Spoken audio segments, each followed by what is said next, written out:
नमस्कार दोस्तों, आप देख रहे हैं चौगामा की आवाज़। मैं हूं आपके साथ मीनाक्षी बालियान और इस वक्त हम मौजूद हैं जिला पंचायत सदस्य के साथ जो शामली से जिला पंचायत है और पूर्व में ग्राम प्रधान भी रह चुके हैं। मौजूदा जिला पंचायत है शामली से और आरएलडी पार्टी से जुड़े हुए हैं। उमेश पवार हमारे साथ मौजूद है, इन्हीं से आज चर्चा करेंगे। सबसे पहला आपका बहुत बहुत स्वागत है हमारे न्यूज़ चैनल में। धन्यवाद। जी, मेरा आपसे सबसे पहला सवाल यही है, आपका राजनीतिक सफ़र कैसे शुरू हुआ? देखिए, मेरा राजनीतिक सफ़र जो है, जब मैं अपनी ग्रेजुएट की पढ़ाई कर रहा था उस दौरान ही मैं इसमें राजनीति में आया, छात्र राजनीति में। और सन 2000 में, आज से 22 साल पहले, मैंने अपना जो है कैरियर का पहला चुनाव गांव में गन्ना प्रतिनिधि के रूप में लड़ा और गांव वालों के आशीर्वाद से और प्यार से मैंने उस चुनाव को 33 वोटों से मैंने उसको जीता था। यहीं से मेरी राजनीतिक जीवन की शुरुआत हुई और मैं अखबार में भी अपने मेरे लेख उस टाइम पे दैनिक जागरण, अमर उजाला वगैरह में छपते रहते थे। जब जनपद हमारा मुजफ्फरनगर एक ही था तो उस समय भी मेरे स्टेटमेंट आते थे। मुझे लिखने का काफ़ी अच्छा शौक़ है।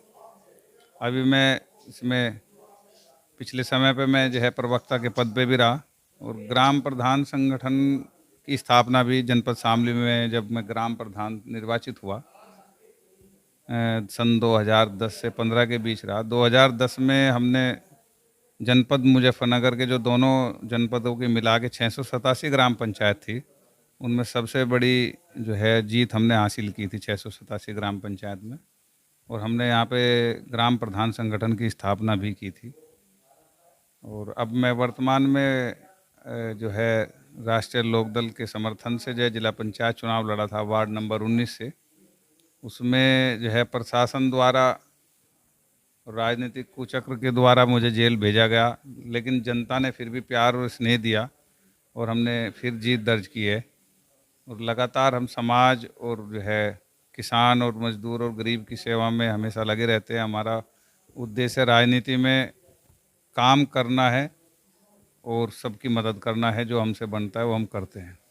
आपका करियर छात्र नेता से शुरू हुआ, आप प्रधान बने, जिला अध्यक्ष बने, आगे आपकी रणनीति क्या है?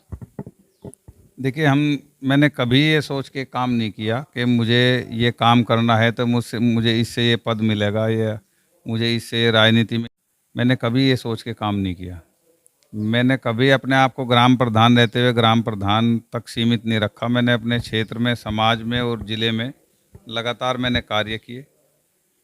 हमारे गांव में प्रोफेसर सुधीर पवार जी राज्य योजना आयोग के जो सदस्य थे, उनके साथ मिलकर काम किया और जनपद की जो मुख्य परियोजनाएं थी उनके माध्यम से उसको भी लागू कराया।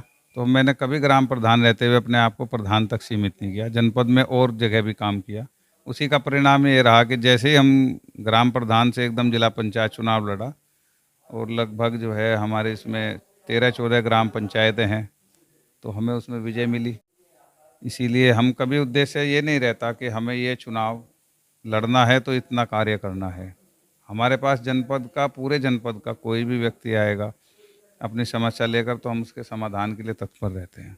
अभी मौजूदा केंद्र में भी और राज्य में भी बीजेपी की सरकार है और विपक्ष वाले आरोप लगाते रहते हैं कि जो बीजेपी है वो हिंदू मुस्लिम की पॉलिटिक्स खेलती है। इस पे आप क्या कहेंगे? इसमें तो कोई कहने की अब आवश्यकता ही नहीं रही। इस पे तो सुप्रीम मोहर लग चुकी है। ये तो स्पष्ट दिखाई दे रहा है कि नुपुर शर्मा के ऊपर जो टिप्पणी की गई सुप्रीम कोर्ट द्वारा परसों, तो उसके बाद तो कहने के लिए कुछ बचता ही नहीं। दो ही तो इसमें हमारे लोकतंत्र के दो ही स्तंभ हैं, एक कार्यपालिका, एक न्यायपालिका। अब न्यायपालिका ने अपना जो विचार था वो परसों बता दिया कि यदि नुपुर शर्मा ने ये टिप्पणी ना की होती तो देश इस हालात में न पहुंचता। इस पूरी चीज़ के जिम्मेदार नुपुर शर्मा है। और 27 मई को उन्होंने अपना स्टेटमेंट दिया। 1 तारीख में उनके खिलाफ एफआईआर दर्ज हुई, आज तक गिरफ्तारी नहीं हुई उनको बाकायदा। और वो सभी जितने भी पार्टी के, बीजेपी के सीनियर लीडर्स हैं उनके संपर्क में हैं, उनसे बात कर रही हैं। तो इससे ज़्यादा तो कुछ सांप्रदायिक हो नहीं सकता। आपने नुपुर शर्मा का जिक्र किया है, नुपुर शर्मा से रिलेटेड ही अभी उदयपुर में कांड हुआ। कन्हैया लाल दर्जी की सरेआम हत्या कर दी गई है, तो क्या कहीं ना कहीं ये प्रशासनिक की भी इसमें जो है कमी रही है? जी जी। देखिए, हमेशा मीडिया में ये चीज़ कहाँ से आती है मुझे समझ में नहीं आता। जब कवाल कांड हुआ कि तो जाट मुस्लिम दंगा है, उसे हिंदू मुस्लिम दंगा नहीं कहा गया। और अब एक दर्जी की हत्या कर दी गई, अब उसे दर्जी की हत्या कह रहे हैं आप देखिए, हमेशा मीडिया में ये चीज़ कहाँ से आती है मुझे समझ में नहीं आता। जब कवाल कांड हुआ कि तो जाट मुस्लिम दंगा है, उसे हिंदू मुस्लिम दंगा नहीं कहा गया। और अब एक दर्जी की हत्या कर दी गई, अब उसे दर्जी की हत्या कह रहे हैं आप जाति विशेष से या धर्म विशेष से हमेशा हर चीज़ को जोड़ते हैं। अपराधी तो अपराधी है। उसके बाद में राजस्थान में हत्या के पश्चात जो विरोध हुआ, वहाँ हिंदू संगठनों के एक व्यक्ति ने सिपाही को तलवार मार दी। वो वीडियो आपने देखा होगा, उसका कहीं जिक्र क्यों नहीं है मीडिया में? वो तलवार मारने वाले लोग किस संगठन से, किस पार्टी से संबंधित हैं, ये कौन बताएगा? और बहुत सारी बसें अब जो है संपत्तियां जलाई गई। इसमें ये जो अग्निवीर जो योजना, अग्निपथ योजना लाई गई, तो कितने घरों पर बुलडोजर गया? बुलडोजर तो जाति धर्म के आधार पर आता है। कौन बीजेपी का विरोधी है इस चीज़ पे आता है? मेरे घर भी बुलडोजर की धमकी देने आए थे।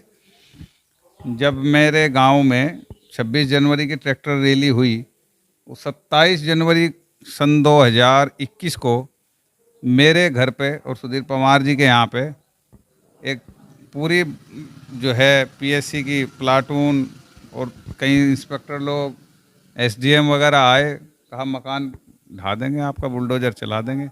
वो है वीडियो बहुत वायरल भी हुई थी, भारत समाचार चैनल पर वो चली भी थी।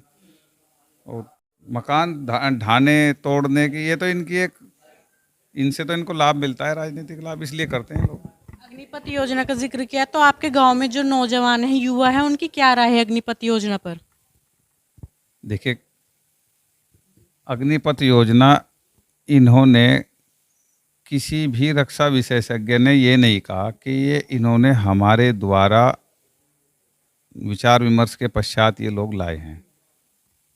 जो आज सर्विस में हैं अधिकारी लोग, वो लोग तो इस बारे में नहीं बोल सकते, लेकिन जो भी रिटायर होने लग रहे, उनसे आप स्टेटमेंट लो तो वो सब लोग यही बता रहे कि हमें किसी भी विशेषज्ञ से इन्होंने राय नहीं ली। और कोई भी व्यक्ति किसी भी चीज़ का स्थायी समाधान चाहता है, मैं अपना विचार व्यक्त कर सकता हूँ, ये मैं पार्टी का विचार नहीं बता रहा। अग्निवीर की योजना में ये लोग 25% लोगों को अस्थायी करेंगे, जो बेस्ट ऑफ द बेस्ट होंगे। ये बाकी 75% लोगों को अस्थायी करेंगे, जो बेस्ट ऑफ द बेस्ट होंगे। ये बाकी 75 लोगों के लिए कह रहे हैं कि साहब उनको सर्टिफिकेट मिलेगा, उनको पैसा मिलेगा। आप उनको सर्टिफिकेट और पैसे के साथ साथ ये श्योरिटी कर दो कि आप जो है फला फला डिपार्टमेंट में आपकी श्योरिटी होगी नौकरी की, तो युवा हतोत्साहित नहीं होगा। उत्तर प्रदेश सरकार भी कह रही है और राजस्थान सरकार, हरियाणा सरकार कह रही है कि जो ये अग्निवीर होंगे, जो ये 4 साल बाद अपने घर आएंगे, तो वो उनको नौकरी देंगी। कोटा फिक्स कर दो, ये कोटा फिक्स कर दो 25% से ऊपर का, कि साहब 10% फला स्टेट लेगा, 10% फला संस्था लेगी, फला संस्था लेगी। पूरे देश में जो जितनी भी जहाँ जहाँ है, असम राइफल है, डोगरा रेजिमेंट है, सब में कर दो इनको। सरकारें जो लेंगी उनमें कर दो। ये एक फिक्स कर दो कि 100% लोग यहाँ से यहाँ ट्रांसफ़र होंगे। ये तो योजना का स्वागत है। आपने कहा कि आप इसके विरोध में हैं अग्निपथ योजना के, तो आपके जो राष्ट्रीय अध्यक्ष जयंत चौधरी, वो युवाओं के लिए युवाओं के पक्ष में आकर विरोध कर रहे हैं सरकार का। उन्होंने आज मुजफ्फरनगर के शाहपुर में भी अपनी पंचायत रखी है, कल वो शामली में आएंगे, तो आपकी रणनीति क्या होगी इस पर? ये तो राष्ट्रीय अध्यक्ष जयंत चौधरी जी बता सकते हैं रणनीति क्या होगी, क्योंकि हम पार्टी से जुड़े हुए हैं, तो हम तो पार्टी के जो भी उनकी नीति होगी और जो भी निर्देश होगा उस पर कार्य करेंगे। अपना हम निजी, अपना अलग से हम कोई व्यू नहीं दे सकते इसमें। थे हमारे साथ जिला पंचायत के सदस्य उमेश पवार। इन्होंने अपनी राय रखी जो आज के टाइम में भारत के अंदर जो भी विरोध प्रदर्शन हो रहा है उसको लेकर। दोस्तों, आपको हमारी ये रिपोर्ट कैसी लगी? अपनी राय कमेंट बॉक्स में दें और हमारे चैनल चौगामा की आवाज़ को लाइक शेयर सब्सक्राइब करें।